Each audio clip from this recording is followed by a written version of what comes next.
Welcome to Friday. It's a special Glenn Beck program. Today we're talking to regular people. People who are tired of the same old politics in Washington. They've been branded as racist, extremists, because they stood up at the tax day tea parties. The tea parties were 2 weeks ago, but the president has been talking about them again this week. Why? Because they ain't over yet. Today, I'm going to introduce, not you, because you probably know who these people are. I'd like to introduce the mainstream media and the people in Washington to real people who took to the streets. If you believe this country is great, but the media is not going to print that headline, now is the time to stand up and make your voice heard. Come on, follow me. Yeah!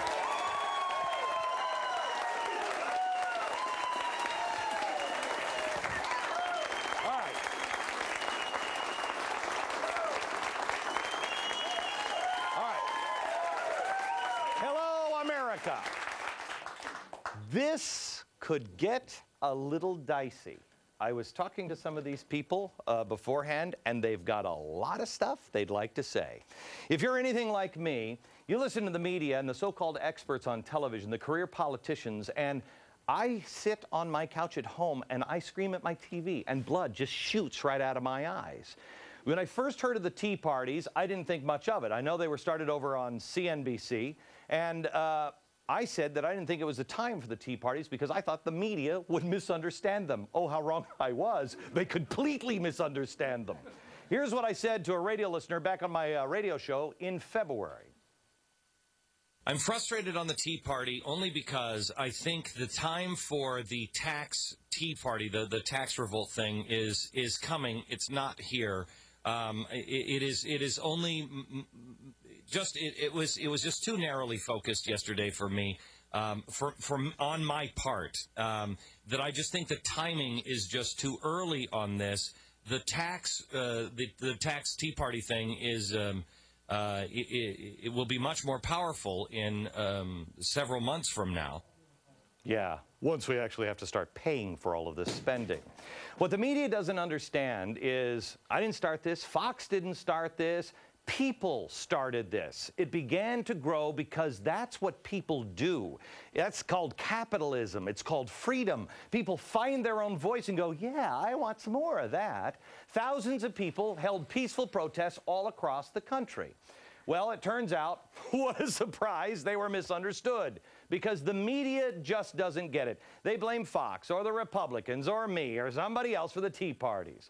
They didn't listen because, well, either they have an agenda, or because they're really just blind to what happens off of this island where most of them work.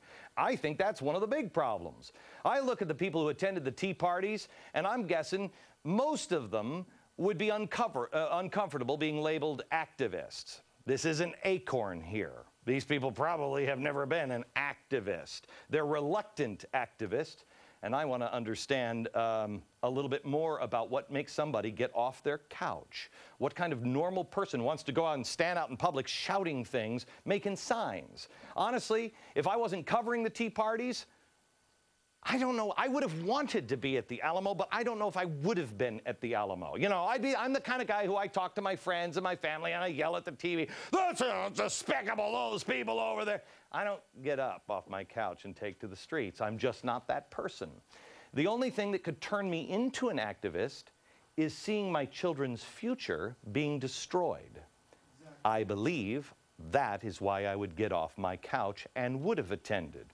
I bet that's why a lot of the people here are involved, and maybe you at home are involved now.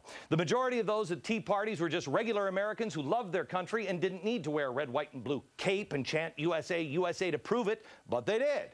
That's not the view of the media, and they don't like it because it doesn't fit into their little box. But presenting those people as extremists does fit in that box. How were they presented? Take a look. Let's be very honest about what this is about. It's not about bashing Democrats. It's not about taxes. They have no idea what the Boston Tea Party was about. That's right. They don't know their history at all. This is about hating a black man in the White House. This is racism straight up. I'm not an expert, but I am not an idiot. And what I see going on here is socialism. Washington! Washington, are you listening? Enough is enough. I think any time that you have severe economic conditions, there is always an element of disaffection that can mutate into something that's unhealthy. Literally dozens of Fox News dozens of outraged citizens protest having to pay their fair share of the taxes the rest of us pay. Let the teabagging begin. This initiative is funded by the high end. We call it AstroTurf. It's not really a grassroots movement. It's AstroTurf by some of the wealthiest people in America to keep the focus on tax cuts for the rich instead of for the great middle class. These self-styled tea parties were aimed squarely at President Obama and the Democratic leaders in Congress. But the conservative movement has found a reason to live. They have found something about which they feel very positive, something they are ready to rally around. I speak, of course, of teabagging. There was a small group of people who was making things a little bit uncomfortable for us, and at one point I had to go and stand by police. Wait, why do you say he's a fascist? He's the president of the United States. He's a fascist. Do you realize how offensive that is? I think he's a fascist. Why? Because he is.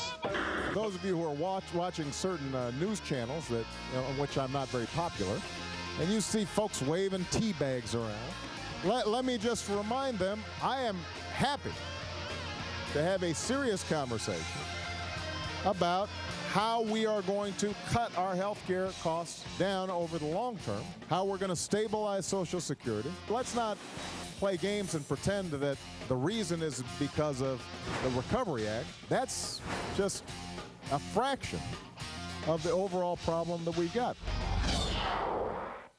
I have to tell you, I think that's the first time I've agreed with President Obama.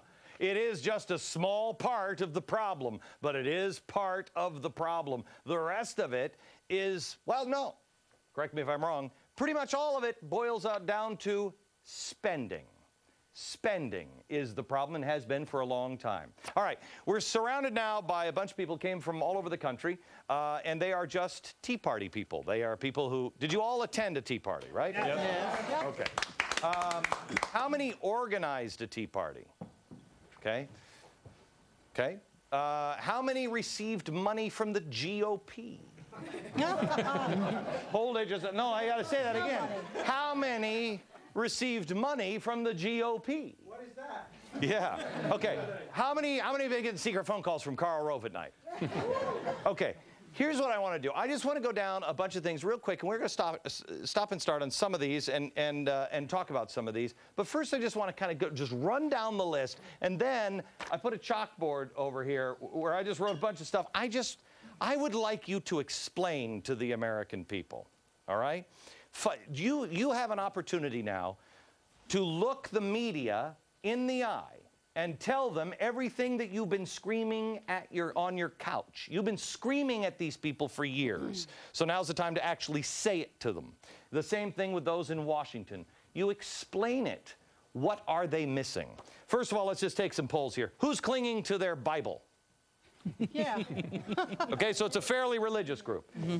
Who's clinging to their guns? And a well-armed group. There are more gun owners here in this group than there are in the entire island of Manhattan. How many people hate Mexicans?